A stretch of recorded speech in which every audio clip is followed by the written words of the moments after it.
السلام علیکم ورحمۃ اللہ تعالی وبرکاتہ۔ امام مہدی علیہ السلام کے ظہور کی نشانیوں کے طور پر ایک ٹھوس ثبوت کے ساتھ ہم آئے ہیں۔ اگر آپ اس ویڈیو کو دیکھیں گے اور ہماری تمام باتوں پر غور کریں گے تو انشاءاللہ العزیز آپ کو سراغ لگ جائے گا اور آپ کو یقین ہوتا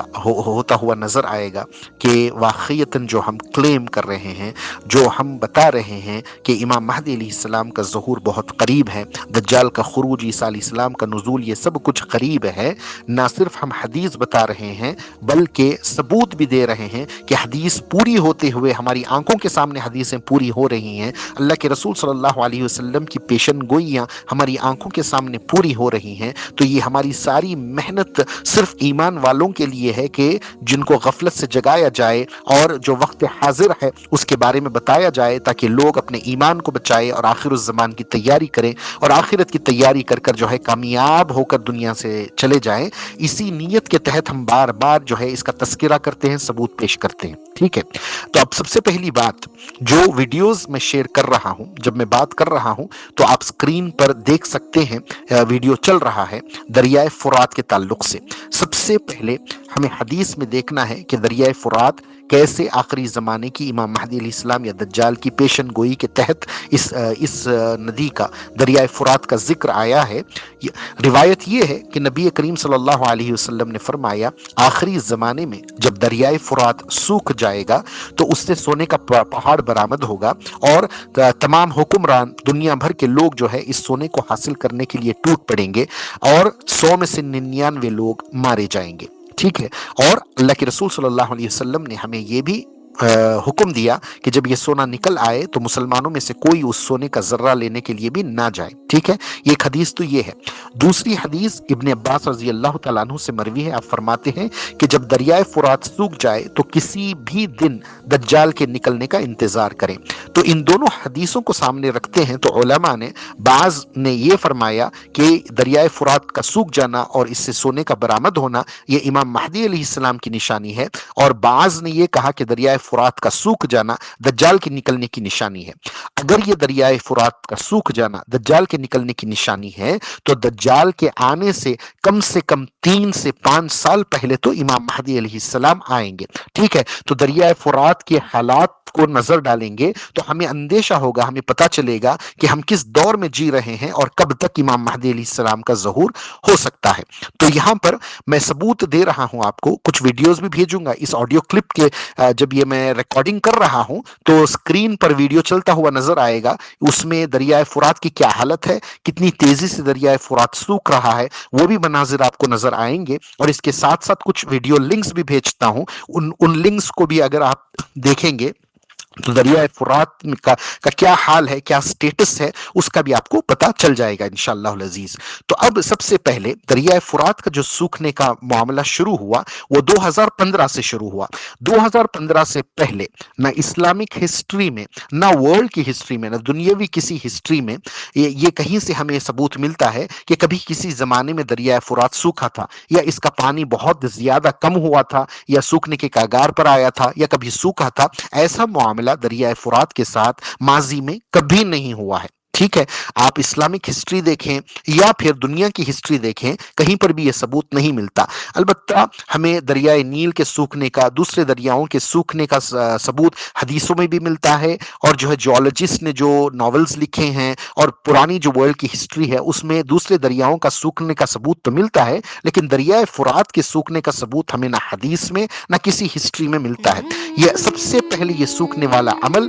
جو پیش آیا وہ 2015 میں، لیکن اتنی کم مقدار میں پانی سوکھ رہا تھا کہ بہت سارے لوگوں کی توجہ اس پر نہیں گئی، لیکن 2017 سے جب معاملہ شروع ہوا تو بڑی تیزی سے دریائے فرات کا پانی سوکھتا ہوا نظر آیا، تو سارے جیولوجسٹ کی توجہ دریائے فرات کی طرف چلی گئی۔ تو بعد میں دیکھا کہ 17، 18، 19، 20، 21 میں جو مکمل اس کی چیک کر رہے تھے تو 2021 میں عراق کی گورنمنٹ نے یہ اعلان کیا کہ بہت تیزی سے دریائے فرات کا پانی سوکھ رہا ہے، اور جس رفتار سے ہر سال پانی کم ہوتا چلا جا رہا ہے، اسی رفتار سے اگر یہ معاملہ چلتا رہے گا تو 2040 تک دریائے فرات مکمل سوکھ جائے گا۔ یہ 2021 کی رپورٹ ہے۔ ٹھیک ہے، اس کے بعد میں معاملہ یہ ہوا کہ جس رفتار سے 17 سے 21 کے درمیان پانی سوکھ رہا تھا، 2021 میں یہ رفتار جو ہے 2 گنا بڑھ گئی. 2 گنا بڑھتے بڑھتے 2025، آج سے تقریباً 6 یا 7 مہینے پہلے کچھ سائنٹسٹ نے جائزہ لیا اور عراق کی گورنمنٹ نے بھی بتایا کہ یہ دریائے فرات جو ہے 90% سوکھ چکا ہے. 90% سوکھ چکا ہے. اب ہوا یہ کہ جو پہلی رپورٹ تھی جو یہ بتا رہی تھی کہ 2040 تک دریائے فرات کا پانی مکمل سوکھ جائے گا، وہ غلط رپورٹ ثابت ہوئی، کیونکہ کلائمیٹک کنڈیشنز جو چینج ہو رہے ہیں، جو زیادہ سوکھا پڑ رہا ہے، ڈراؤٹس جو آ رہے ہیں، اور یہ سائنٹسٹ جو لا نینا لا نینو اس طرح کی کچھ باتیں کرتے ہیں، ایفیکٹس بتاتے ہیں سائنٹیفکلی، اس کے تحت یہ بتایا جا رہا ہے کہ رفتار اتنی تیز ہو گئی ہے کہ کچھ سائنٹسٹ کا کہنا یہ ہے کہ دریائے فرات 2032 میں مکمل سوکھ جائے گا، اور بہت سارے سائنٹسٹ یہ کہہ رہے ہیں کہ نہیں نہیں، 2027 میں عراق کا دریائے فرات مکمل سوکھ جائے گا. تو اب یہ تو یقینی ہے کہ ان قریب دریائے فرات کا پانی سوکھ جائے گا. تو کیا سونے کا نکلنے کا بھی کچھ اندیشہ ہے؟ اس پر اگر غور کریں گے تو چند سال پہلے آپ کو نیوز ملی ہوگی، آگ کی طرح یہ نیوز وائرل ہوئی تھی کہ ٹرکی میں اچانک سے سونے کے پہاڑ جیسا کچھ دریائے فرات کے پاس برآمد ہوا، اور اتنی تعداد میں سونا برآمد ہوا تو سب کی آنکھیں چکا چوک رہ گئی. ٹھیک ہے، اور ٹرکی کا يا جتنا قرض تھا، عبادي لوگوں نے یہ اندیشہ الذين لگایا کہ ٹرکی نہ صرف اپنا پورا قرض اتار آمنوا سکتا ہے IMF کا، اور دوسروں کو بھی قرض دینے کے لائق بن جائے گا. اتنی مقدار میں سونا نکلا ہے ٹرکی میں دریائے فرات کے پاس. تو اچانک یہ خبر آگ کی طرح پھیلی اور اچانک سے یہ خبر دبا دی گئی. تو پھر اس کے بعد میں آج سے 6 یا 9 مہینے پہلے دریائے فرات جہاں سیریا سے گزرتا ہے، وہاں کے گاؤں والے، انکارا نام کی جگہ ہے، وہاں پر تمام گاؤں والے اس جگہ پر پہنچے جہاں دریائے فرات جو ہے کافی مقدار میں سوکھ چکا تھا، اس کا پانی کا لیول کافی کم ہو چکا تھا. وہاں پر سونے جیسی اشیاء نکلتے ہوئے لوگوں کو نظر آئی، تو لوگوں نے سونا سمجھ کر اس کو جمانا شروع کیا. نیوز میں یہ بتایا گیا ہے کہ بعض لوگ یہ کہہ رہے ہیں کہ یہ حقیقتاً سونا تھا، بعض لوگ یہ کہہ رہے ہیں کہ کوئی ایسا سونے جیسا دکھنے والا کوئی خاص میٹل ہے، لوگ اس کو سونا سمجھ رہے ہیں. بہرحال یہ ساری نیوز، یہ سارا انفارمیشن گوگل پر، یوٹیوب پر، بہت سارے یوٹیوب ویڈیوز کے تحت دستیاب ہے. جس کو دیکھنا چاہے ثبوت کے تحت وہ دیکھ سکتا ہے. تو اب ان تمام حالات کو احادیث کی تناظر میں دیکھتے ہیں تو یہی بات ثابت ہوتی ہے کہ یقیناً دریائے فرات ان قریب سوکھنے والا ہے، اور سونا بھی اس سے نکلنے والا ہے. اور اس کے بعد میں جو ہے امام مہدی علیہ السلام امام مہدی علیہ السلام کا ظہور اور دجال کا خروج بالکل قریب ہے. اگر ان سائنٹسٹ کی بات مان لے کہ 1932 میں 2032 میں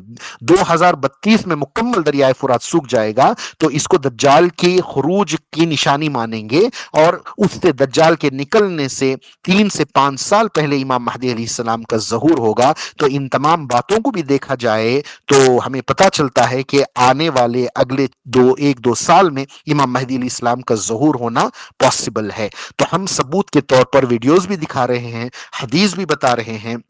اور بہت سارے ویڈیو لنکس بھی دے رہے ہیں، تاکہ خود اپنی ریسرچ کر بیک گراؤنڈ چیک کر ان باتوں کو آپ سنیں اور سمجھیں. ہماری فکر یہ ہے کہ امت مسلمہ جن کے پاس ایمان ہے وہ غفلت سے جاگ جائے اور آخرت کی اور اینڈ ٹائمز کی تیاری کریں، سمجھے کہ فتنہ کیا ہے، فتنے سے بچنے کی راہ اختیار کریں. لیکن تعجب کی بات ہے کہ بہت سارے ایسے مخالفین ہیں جو یہ تو بات کہہ کر رد کرتے ہیں کہ یہ ساری باتوں کو پورا ہونے میں بہت وقت موجود ہے، لیکن اس کے عوض میں، اس کے سپورٹ میں جو ہے نہ ایک حدیث بتاتے ہیں، نہ ایک ثبوت پیش کرتے ہیں. ہم جو ہے امام مہدی علیہ السلام کے ظہور کے تعلق سے ہمارے پاس 300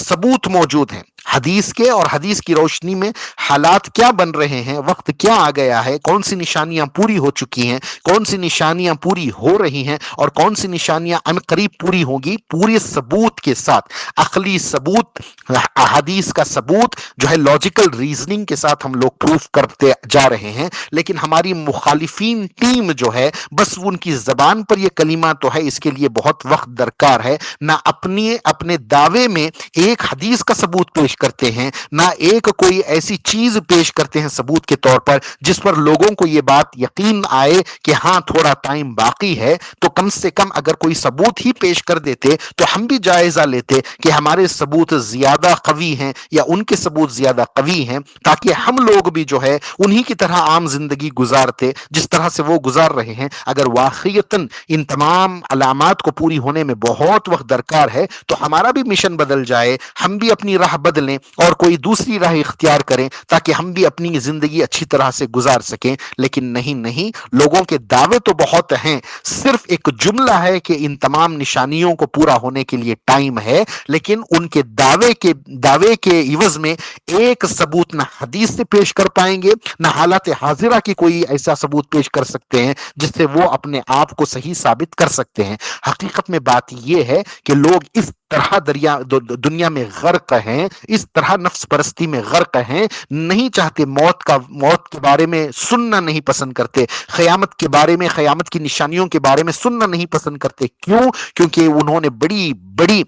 خواہشات بنا رکھی ہیں، بڑے بڑے جو ہے منصوبے بنا رکھے ہیں کہ میں ابھی مجھے نام کمانا ہے، پیسہ کمانا ہے، بہت انٹرٹینمنٹ حاصل کرنا ہے، خوشیاں حاصل کرنا ہے، کمفرٹیبل زندگی گزارنا ہے، دنیا اور زندگی کے مزے لوٹنے ہیں۔ یہ کیا ہم ان ٹائمز کی باتیں لے کر بیٹھ جائیں، یہ کیا ہم قیامت کی باتیں کرتے بیٹھ جائیں، کیا موت اور جنگ و جدال کی باتیں کریں، خوشحال زندگی گزاریں گے، ان سے دور رہیں گے۔ اس سبب سے جو ہے نہ ان کو حدیث پڑھ کر سنائیں تو حدیث سنتے ہیں، نہ حدیث کے تحت کوئی اس زمانے کا ثبوت پیش کریں تو اس ثبوت کی طرف نگاہ ثانی کرتے ہیں۔ اگر بالفرض اگر زبردستی حدیث سن لیں اور ثبوت دیکھ لیں تب بھی ان باتوں پر یقین نہیں کرتے، جس طرح سے ابو جہل نے اللہ کے رسول صلی اللہ علیہ وسلم کو چاند کے 2 ٹکڑے کرتے ہوئے دیکھا، ہاتھوں میں کنکریوں کو کلمہ پڑھتے ہوئے دیکھا، پیڑوں کو سجدہ کرتے ہوئے دیکھا، ان تمام علامات کے باوجود اللہ کے رسول صلی اللہ علیہ وسلم کی نبوت و رسالت کا انکار کیا، تو وہ تو ابو جہل تھا، اسی کے چیلے ہیں۔ یہ چھوٹی نشانیاں دیکھنے کے باوجود بھی جو ہے ان نشانیوں کو قبول نہیں کر رہے ہیں۔ تو میں چاہتا ہوں کہ تمام لوگ، تمام میری بات سننے والے تھوڑا جائزہ لیں، حدیث بھی سنیں سمجھیں اور حالات حاضرہ پر بھی نگاہ ڈالیں۔ جو ثبوت ہم بار بار دے رہے ہیں ان ثبوتوں کی طرف بھی نگاہ ڈالیں اور جو ہے اپنا محاسبہ کریں اور سوچیں کہ ہم کس دور میں جی رہے ہیں، کیا ہونے والا ہے، ہمیں کیا کرنا ہے۔ اللہ سے دعا ہے کہ اللہ تبارک و تعالی تمام کے سینوں کو اسلام کے لیے کھولے، میری بات کو اللہ تبارک و تعالی لوگوں کو سمجھنے کی توفیق عطا فرمائے، مجھے اور میرے تمام سننے والوں کو جو ہے اللہ کے رسول صلی اللہ علیہ وسلم کے احکامات پر مکمل عمل کرنے کی توفیق عطا فرمائے۔ السلام علیکم ورحمۃ اللہ تعالی وبرکاتہ۔